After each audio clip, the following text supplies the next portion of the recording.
Yo, what's happening, everyone? Welcome back to another great, amazing podcast. And I hope all of you you're doing amazing. Well, this is the podcast number five. I guess we're in number five, and something which is so great and amazing. Now, on this kind of podcast of today, it's just that what we're gonna see a perfect typography for your user interface and color. Now, for further info, let us just get started.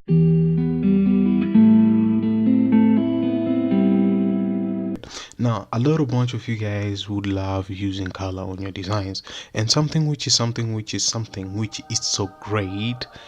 Why am I calling it something and something? Well, it's something and something which is so great and amazing. It's just that color sparks a lot in each kind of us. I mean, like, take a look. We're outside or we're on the road, and somebody is looking upon multiple colors. Multiple colors strikes on your mind and click something there and give you that kind of expression of what you're seeing. But what if we have only one single color which is so solid and vibrant, and somebody can just look at it and you can have a different perspective? Now, here's the thing. Now, when it comes to color, a lot of people they make mistakes. They usually go not beyond, or they go in a different way rather than selecting a perfect color for them. So on my suggestion I can say, it's just that people supposed to select, as a designer you're supposed to select a color which is not too much, which cannot strike on your eyes. So for that kind of source, I think I could refer to material design, or you can go to Google and do a search for the material design colors, so as you can have a different kind of concept on that. I think to my own kind of aspect, for colors, you just have to play with primary and secondary. That's the only thing which me I do. And sometimes if I stuck somewhere with colors, I usually go for the Google material design. It really helps me out, because it gives me that kind of 100, 200, 300, 400, 500 and 600 of color at the same range. So if it's orange,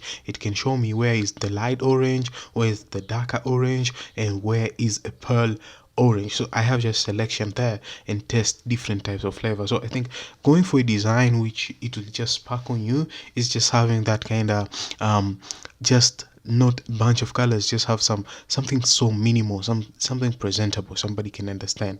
Another kind of stuff is just that on colors, a lot of people they make mistakes towards choosing colors on colors. I mean, like, look, you have a color on top of a color, right? It's really confusing, because if you want to put a color on top of a color, that means you have just to do some designing spacing, or to just give a different kind of expression while using top of colors. I mean, like an example, we are having gradients, right? Gradients, they're really nice on our designs, but sometimes gradients, I feel like, dang, this is too much gradient, right? Having four gradients, like, it's something which is so crazy. But if you're doing something like a free form gradient, that's okay to me. But if you're doing just a normal linear gradient, that's crazy. You have just to go with a little bit something minimal. So I'm talking about the linear gradient. So if you're using just something like a linear gradient, my brother and sisters out there, brother love, brothers, sisters, you know what I'm saying. So on this kind of level, it's just that you have to use two colors or three. Those are minimum on the gradient section. So there's no something like a rule. I know rules, a lot of people, when they hear something like a rule, they feel terrible. So I don't keep it like a rule, I keep it like a flexible way for you to get a perfect design for your layout. Another kind of stuff, we have typography. A lot of people they make mistakes on typography, and sometimes they feel like quitting on design.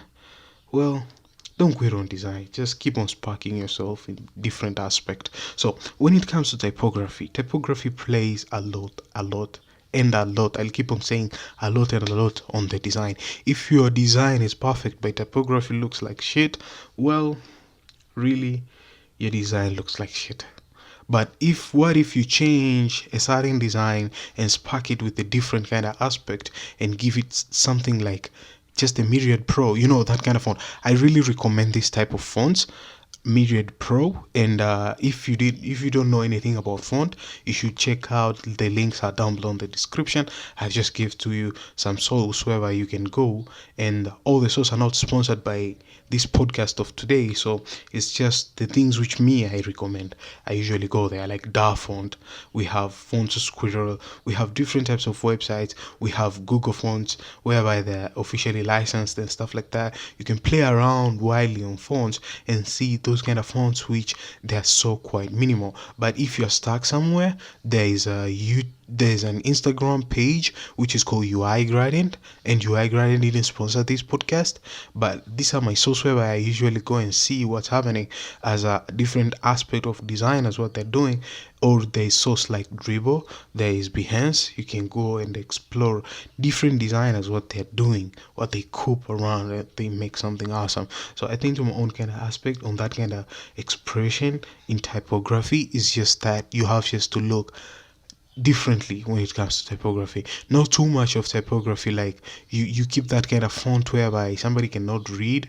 It's so embarrassing whereby somebody cannot read a certain design, even though your design is perfect, or you're trying to get that client workflow and you made for them, because clients, they usually have no idea what is typography. So if you're trying to approach them and tell them I'll use a Myriad Pro font, they'll be like, what are you speaking? Come on. So speaking on the same language, it's just that you have to couple your own self to a design. So I think to my own kind of aspect, design is such a widely thing whereby you just have to push yourself in different type of aspects. So typography plays very crucial when it comes to design. Another thing which is last but not least is UI. Well, user interface is something which is so great. Look, you have a user interface. And I think, did we talk in any podcast of last time? I think something like that. But UI plays a big role. User interface. You are creating something like a web app of layout.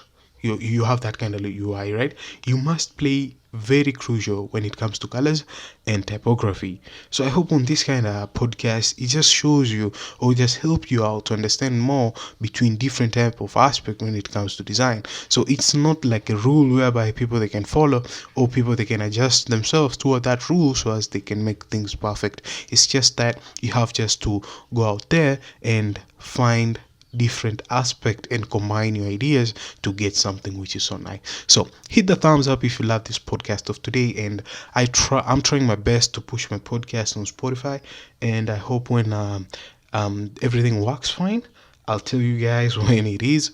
But for further info, thank you guys for listening, and don't hesitate to subscribe on my YouTube channel, and I'm gonna catch you guys on the next one. So I hope it helped you out in different aspect, and peace.